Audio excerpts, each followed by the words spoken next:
আলু ভর্তা, বেগুন ভর্তা কিংবা শুটকি ভর্তা অনেক খেলেন, কিন্তু কখনো কি কাঁচা পেঁপে দিয়ে এমন জাদুকরি স্বাদের ভর্তা খেয়েছেন যা খেলে মাছ মাংসের কথা একদমই ভুলে যাবেন। আজকে আমি আপনাদেরকে দেখাবো কিভাবে একদম সহজ উপায়ে এবং সিক্রেট দুটি উপাদান মিশিয়ে তৈরি করা যায় জিভে জল আনা কাঁচা পেঁপের ভর্তা। কথা দিচ্ছি, একবার এইভাবে বানিয়ে খেলে বারবারই বানাতে ইচ্ছে করবে। হ্যালো এভরিওয়ান, আসসালামু আলাইকুম, welcome back to my channel. আপনারা সবাই কেমন আছেন? আশা করি যে যেখানে আছেন সবাই অনেক অনেক ভালো আছেন এবং সুস্থ আছেন। কাছে অথবা দূরে, দেশ অথবা দেশের বাইরে যে যেখান থেকে আমার ভিডিওটি দেখছেন সবাইকে অসংখ্য ধন্যবাদ। সবার জন্য অনেক অনেক দোয়া এবং শুভকামনা রইল। আমার চ্যানেলে নতুন হলে বন্ধুরা চ্যানেলটি সাবস্ক্রাইব করে বেল অন করে রাখতে পারেন নিত্য নতুন সাধারণ জিনিস দিয়ে অসাধারণ রেসিপি পাওয়ার জন্য। আর ভিডিওটি বেশি ভালো লাগলে একটি শেয়ার করে সবাইকে দেখার সুযোগ করে দিবেন। আপনাদের একটি শেয়ারে অনেক অনেক আপু ভাইয়াদের অনেক উপকারে আসতে পারে। তাই চলুন দেখে নেওয়া যাক কাঁচা পেঁপে দিয়ে দারুণ স্বাদের ভর্তা রেসিপি। এখানে আমি একটি পেঁপে নিয়েছি। পেঁপেটা আমি খোসা ছাড়িয়ে নিয়েছি। এখন মাঝখানে একটা আঁশের মতো এবং হালকা বিচি থাকে, সেগুলো আমি ফেলে পেঁপেটা অফ ক্যামেরায় ধুয়ে নিয়েছি। এখন পাতলা করে কেটে নিব। আর এই ভর্তাটা এতটাই মজার, একবার করলে বারবারই রিকোয়েস্ট করবে। ভিডিওটি স্কিপ না করে শেষ পর্যন্ত দেখুন, আশা করি অনেক অনেক ভালো লাগবে। তা এক এক করে আমি পুরো পেঁপেটাই কেটে নিছি, কারণ এই ভর্তাটা যখনই বানাই তখন একটু পরিমাণে বেশি বানাতে হয়, কারণ বাচ্চারাও এই ভর্তাটা খুবই পছন্দ করে। অনেক বাচ্চারা কিন্তু সবজি খেতে চায় না, তাই আপনি পেঁপেটা ঠিক এইভাবে ভর্তা বানিয়েও খাওয়াতে পারেন, খেতে কিন্তু অনেকটাই টেস্টি। তা এক এক করে পুরো পেঁপেটাই কাটা হয়ে গেছে। এখন আমি একটা বলের ভিতরে নিয়ে নেব। পেঁপেতে যেহেতু প্রচুর পরিমাণে কষ থাকে, তাই কাটার পরেও ধুয়ে নেবেন। এখানে আমি 3 থেকে 4 বার পানি পাল্টিয়ে কাঁচা পেঁপেটা ধুয়ে নেব।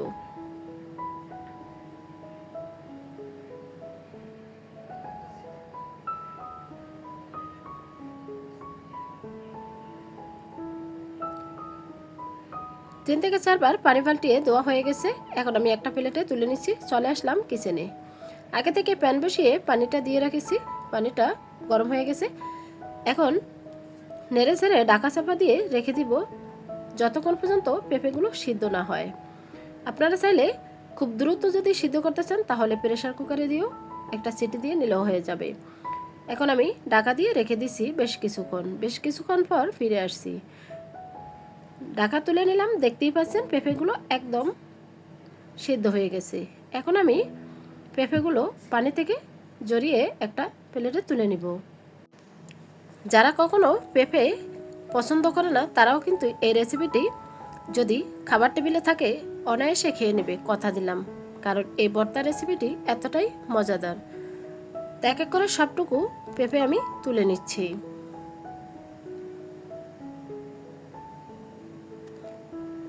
এখন ভর্তা বানানোর জন্য লাগবে নারিকেল। এখানে 2 টেবিল চামচ নারিকেল নিয়ে নিচ্ছি।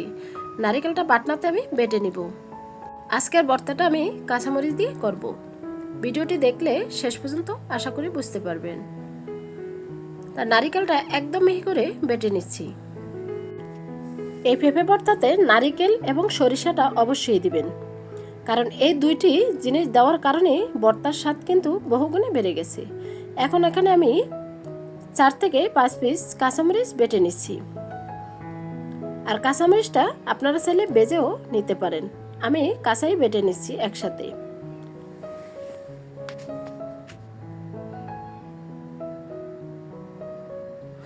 মরিচটা একদম মিহি করে বাটা হয়ে গেছে।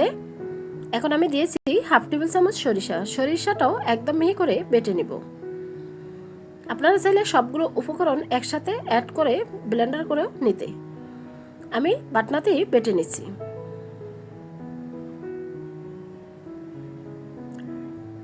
এখন সময় ধরেই নারিকেলের সাথে সরিষাটাও একদম মিহি করে বেটে নেওয়া হয়ে গেছে। বন্ধুরা ভিডিওটি স্কিপ না করে শেষ পর্যন্ত দেখবেন। আর কে কোন জেলা থেকে আমার ভিডিওটি দেখছেন অবশ্যই কমেন্টের মাধ্যমে মূল্যবান মতামত রাখবেন। সবাইকে অনেক অনেক ধন্যবাদ। সরিষা, নারিকেল এবং মরিচ একদম মিহি করে বাটা হয়ে গেছে। তারপর দিয়ে দিচ্ছি পেঁপেগুলো একদম ভালো করে সিদ্ধ করে নিয়েছি, তাই একটু করে বেটে নিলেই হয়ে যাবে।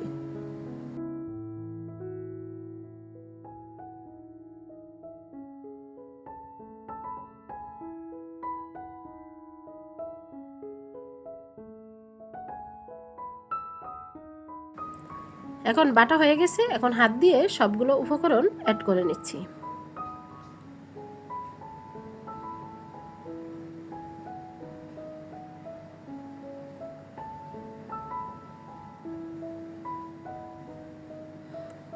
তারপর কালারের জন্য দিয়েছি এখানে হাফ টেবিল চামচ হলুদের গুঁড়া। হলুদের গুঁড়া দিয়ে ভালো করে মিক্স করে নিয়েছি।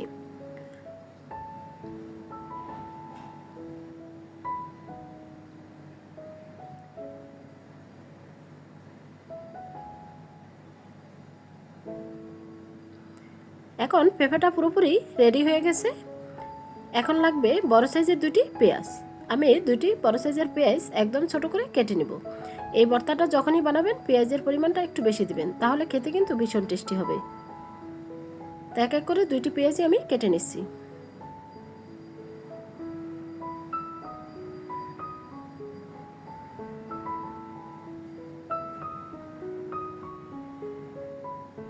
পেঁয়াজ কাটা হয়ে গেছে, একটা প্লেটে তুলে নিচ্ছি। এখন চলে আসলাম কিচেনে। আগে থেকে তেলটা গরম করে নিয়েছি। এখন আমি সবটুকু পেঁয়াজ দিয়ে দিছি। পেঁয়াজটা হালকা করে ভেজে নিব। আর পেঁয়াজটা ব্রাউন কালার করে ভেজানোর কোনো প্রয়োজন নেই, হালকা করে ভেজে নিলেই হয়ে যাবে। তো আমি হালকা করে ভেজে তারপর এখানে দুইটি শুকনো মরিচ কেটে দিয়েছি। তারপর আমি যে পেঁপেগুলো রেডি করে রেখেছি সবগুলো দিয়ে অনবরত নেড়ে চেড়ে নিচ্ছি। এখান থেকে কিছুটা ভিডিও স্কিপ হয়ে গেছে, তার জন্য আন্তরিকভাবে দুঃখিত। আর যতক্ষণ পর্যন্ত কড়াইয়ের থেকে পেঁপেটা ছেড়ে না আসবে ঠিক ততক্ষণ পর্যন্ত চুলার আঁচ কমিয়ে নেড়ে ছেড়ে নিতে হবে, তাহলে এই ভর্তাটা খেতে কিন্তু ভীষণ টেস্টি হবে। দেখতেই পাচ্ছেন ভর্তাটা মাশাআল্লাহ কতটা লোভনীয় হয়েছে। এখন আরও 3 থেকে 4 মিনিট আমি নেড়ে ছেড়ে নিব। এই ভর্তাটা যখনই বানাবেন চুলা লো হিটে দিয়েই অনবরত নেড়ে ছেড়েই বানিয়ে নিতে হবে। চুলার আঁচ কখনোই বাড়ানো যাবে না, তাহলে নিচে দাগ লেগে যাবে আর খেতে কিন্তু একদমই ভালো লাগবে না। পুরোপুরিভাবে ভর্তাটা রেডি হয়ে গেছে। এখন দিয়ে দিছি ধনিয়া পাতা কুচি ফ্লেভারের জন্য। এখন ধনিয়া পাতা দিয়ে বেশ কিছুক্ষণ ধরে নেড়ে ছেড়ে নিব। দুপুরে দোয়াটা গরম ভাতের সঙ্গে এরকম মজাদার একটি পেঁপে ভর্তা হলে আর কোনো তরকারির প্রয়োজন হবে না, কারণ এই ভর্তাটা এতটাই টেস্টি। আর দেখতেই পাচ্ছেন কড়াই থেকে পুরো ভর্তাটা ছেড়ে আসছে। এখন বুঝতে হবে যে আমাদের ভর্তাটা পুরোপুরি রেডি হয়ে গেছে। এখন আমি এক এক করে একটি প্লেটে তুলে পরিবেশন করে নেব। যারা ভিডিওটি দেখতে দেখতে এই পর্যায়ে চলে আসছেন, লাইক দিতে ভুলে গেছেন, একটি লাইক দিয়ে কমেন্টের মাধ্যমে মূল্যবান মতামত রাখবেন। আপনাদের একটি কমেন্ট, একটি লাইক আমাকে ভিডিও করার উৎসাহিত আরও বাড়িয়ে দিচ্ছে। আপনাদের সবাইকে অনেক অনেক ধন্যবাদ। আপনারা সবসময় পাশে আছেন বলেই সবসময় এগিয়ে যেতে পারি। এখন আমি পেঁয়াজ এবং কাঁচামরিচ লেবু দিয়ে প্লেটটা সাজিয়ে নিয়েছি। দেখতেই পাচ্ছেন কতটা লোভনীয় হয়েছে। এখন আমি একটি চামচ দিয়ে ভর্তাটা তুলে দেখিয়ে দিচ্ছি। তো আজকের মতো এখানেই বিদায় নিচ্ছি বন্ধুরা। আবারও দেখা হবে আপনাদের সাথে নেক্সট কোনো রেসিপির সাথে। ততক্ষণে আপনারা সবাই অনেক অনেক ভালো থাকবেন, সুস্থ থাকবেন, নিজের খেয়াল রাখবেন, পরিবারের খেয়াল রাখবেন, আর সবাই সবার জন্য অনেক অনেক দোয়া করবেন। আসসালামু আলাইকুম রহমতুল্লাহি ওয়া বারাকাতুহু। আল্লাহ হাফিজ।